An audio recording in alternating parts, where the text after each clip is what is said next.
Olá, pessoal, tudo bem com vocês? Sejam muito bem-vindos ao canal. Hoje nós vamos dar continuidade à nossa história sobre o autismo.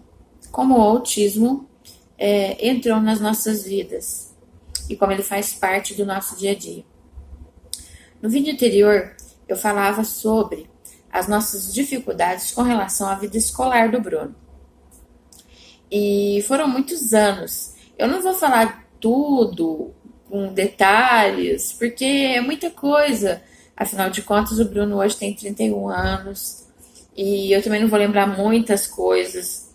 Então, eu vou contando para vocês tudo que eu for lembrando na sequência. Às vezes, eu vou até pular um pouquinho, contar alguma coisa que eu deixei passar, ou alguma coisa que eu acho muito interessante, que vale a pena falar e depois repetir, né? Então, a gente vai seguindo assim.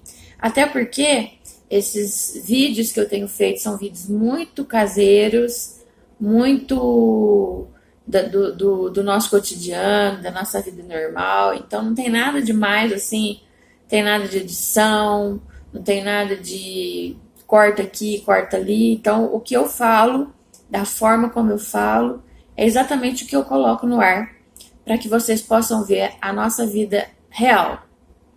Tudo é o que é de verdade. Então, a gente não está fantasiando nada, não está maquiando nada.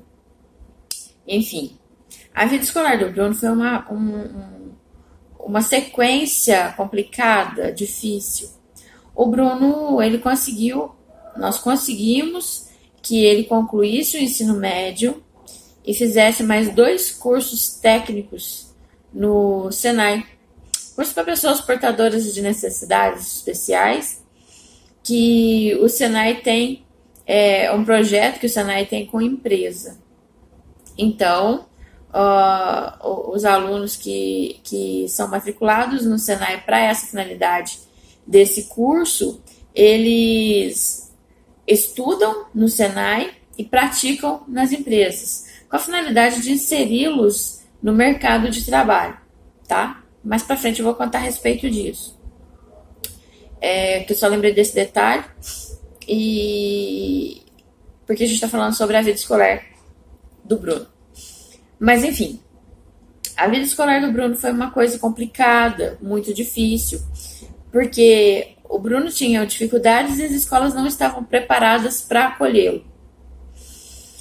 E com isso, nós tínhamos que driblar. A gente ia do jeito que dava, sem muita informação, sem diagnóstico fechado, sem muitas coisas para fazer. A gente ia fazendo aquilo que no coração da gente tocava, porque Deus fala no coração da gente. Então a gente ia pelos nossos corações e a gente foi acertando. Pode ter faltado alguma coisa? Pode, com certeza faltou, porque ninguém é perfeito, nada é perfeito e nada é do jeito que nós gostaríamos que fosse. Mas enfim, fizemos o nosso melhor, nos dedicamos, levamos tudo da forma como era possível e da forma como ele conseguia e com os meios que nós tínhamos, porque não é fácil. A gente nunca teve dinheiro para pagar nada, então tudo que nós tivemos foi a base de muito correr atrás. O tratamento fora de domicílio mesmo que ele fez, porque foi feita uma avaliação genética com o Bruno. Esse tratamento fora de domicílio foi através da Secretaria de Saúde, então tudo pelo SUS. E foi onde que nós viemos, né?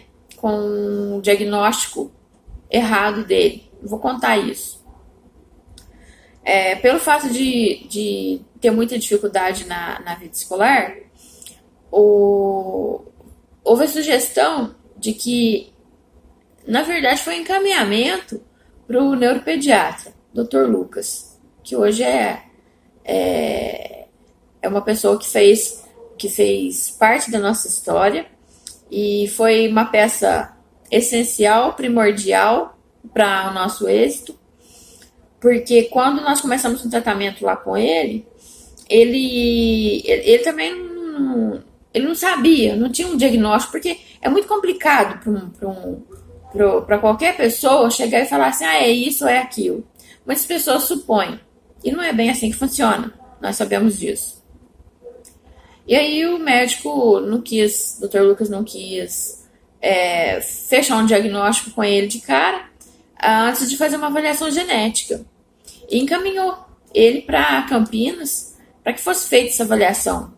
E nós viajamos para lá algumas vezes para colher material, analisar, foi colhido sangue, urina, foi feito consultas com ele. E durante esse espaço de tempo, a gente se deslocava, né, daqui da nossa cidade para Campinas, passávamos praticamente o dia todo lá, nas filas, para fazer esses testes, esses exames, até que no final desse tratamento, o médico que tratava e que cuidava dele me chamou e falou para mim, falou, mãe, o negócio é o seguinte, nós não fechamos um diagnóstico com o Bruno, porque nós não chegamos a uma conclusão. Exatamente. Ele me entregou os resultados dos exames, o X-frágil, a avaliação genética em si, tudo que foi feito. E ele disse que, geneticamente falando, não tinha nada. E que era pra gente... Ele até aconselhou que eu e o pai dele não tivéssemos mais filhos, porque podia acontecer de novo. Nem eu com o pai deles, nem eu sem o pai deles, nem o pai deles sem mim. Porque não sabia, não sabia quem é que tinha o problema, se era de ordem genética, porque não foi descoberto nos exames, nos testes, ou se não, e por via das dúvidas era melhor que nós não tivéssemos mais filhos. Nessa época a gente já tinha tido o Breno, que é, assim, considerado normal, não tem problema nenhum, não é autista, é considerado normal que eu digo, porque eu tenho pra mim que não existe pessoa normal. O que é o normal? Normal é um rótulo que as pessoas colocam umas nas outras para poder falar se a pessoa é normal ou não. Eu sinceramente, gente, do fundo do meu coração, nunca entendi o que é o normal. Porque as pessoas são distintas, as pessoas são diferentes, cada uma tem um hábito, cada uma tem um jeito, cada uma tem um caráter, uma personalidade, cada uma tem um jeito de viver, de entender, de reagir. Então, o que é normal? Eu não sei o que é normal, de verdade. Mas depois que nós tivemos o Bruno, tivemos o Breno. Mesmo pai, mesma mãe, direitinho. E sem problema nenhum. De saúde, nem com dificuldade, nada. Tanto que, quando o Breno nasceu, o Breno aprendeu muitas coisas com o Breno. O Bruno, para vocês terem uma ideia, a diferença de idade deles é de 6 anos e 4 meses. E quando o Breno nasceu, o Bruno desenvolveu muito. O Bruno não sabia assoar o nariz, por exemplo. Nós usávamos nele bombinha de sucção para poder limpar. E aí, quando o Breno nasceu, que o Breno fez 6 meses, ele já brincava de porquinho. Então, quando ele fazia porquinho, assim, ele suava o nariz.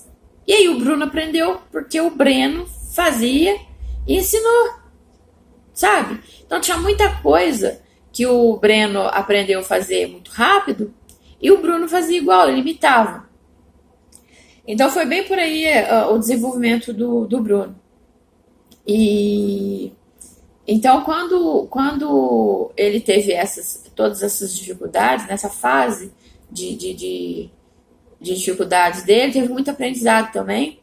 E o Bruno é extremamente inteligente. Ele é muito inteligente. Ele guarda coisas de muitos anos atrás. Ele lembra de muitas histórias de muitos anos atrás, inclusive de quando ele era pequenininho, tinha 2 anos de idade. Ele lembra de coisas. Incrível. E isso daí, e todo esse percurso, todo esse trajeto que envolveu a vida dele, cada um teve a sua importância.